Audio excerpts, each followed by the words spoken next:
What's going on, Raider Nation? Coaster is here to present to you to talk about the Broncos and the Raiders. The hated Denver Broncos, round two, coming out to the Coliseum after a bye week.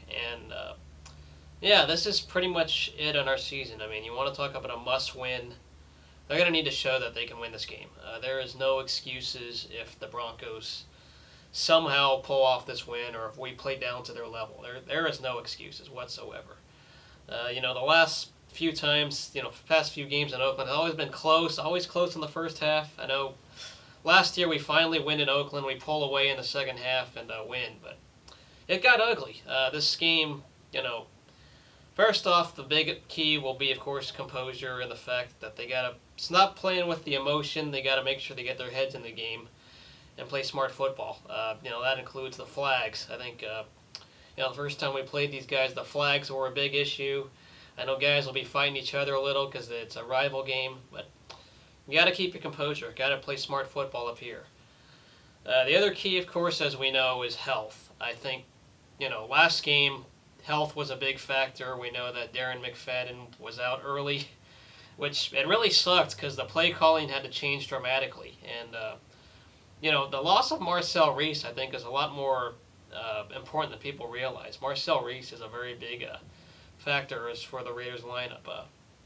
Defensive line also, it'll be interesting because we need to have an effective pass rush. Tebow, we're going to have his gimmicks. He's probably going to have those running plays. We could try to dare Tebow to throw the ball because his arm is not that impressive to me.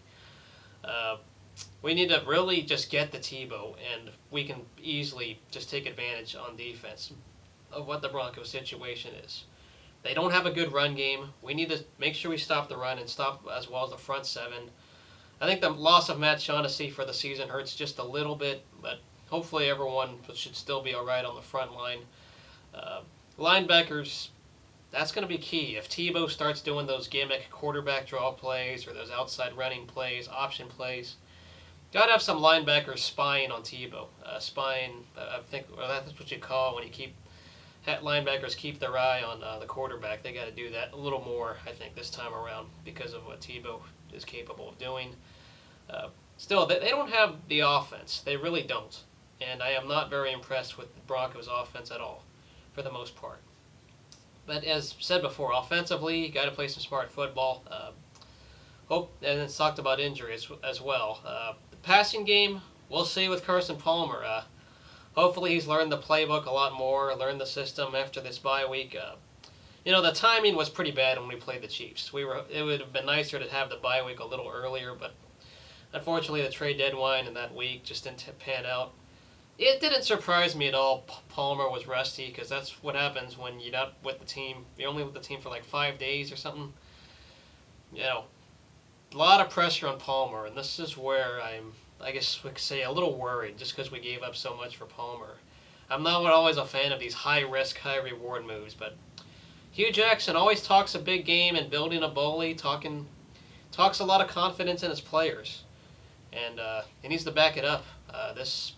Palmer's got to show to me and show to the rest of Raider Nation why we invested so much in him, because the pressure's on, and a lot of people are considering that this, or not a lot of people, but a lot of the Raider haters are just going to say we wasted our draft picks on this guy, wasted a lot of salary potentially in the future on this guy, and Palmer has got to deliver.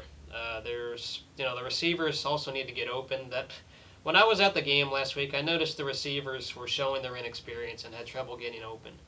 I think that's the problem with this youth. Denver's defense is not as good, and I think we can run the ball, especially run the ball on them. We need to use the running game to our advantage. Pass when we need to, but then the running should still be effective first. Should not see, special teams got to be aware of the kick coverage because Decker ran that punt return on us. That was pretty annoying.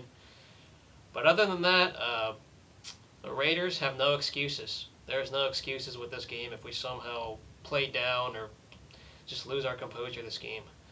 Other than that, the Broncos, as I said, they got a lot of holes, a lot of problems in between, and they played quite a competitive game against the Lions, didn't they?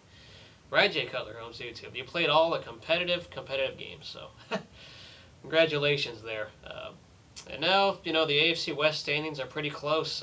Chiefs pulled off the win thanks to the Chargers choking.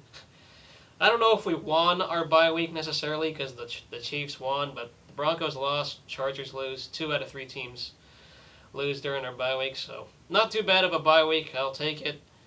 If there's anything else I'm missing, and of course there's an injury report, so let me know. Also, welcome back Lito Shepherd to the team.